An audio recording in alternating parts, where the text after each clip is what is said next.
Sa kasal na kakilala, present. Sa kamag-anak, absent.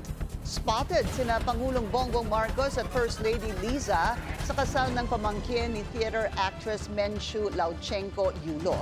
Pinost ni Menchu ang mga litrato ng event na ginanap noong January 9 sa Canlubang, Laguna.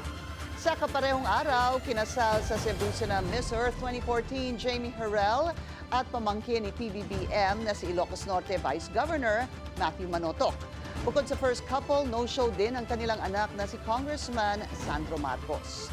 Una nang sinabi ng Malacanang na may official engagements kasi ang Pangulo sa Quezon City. Ang First Lady naman daw tumungo sa Dubai para sa working visit.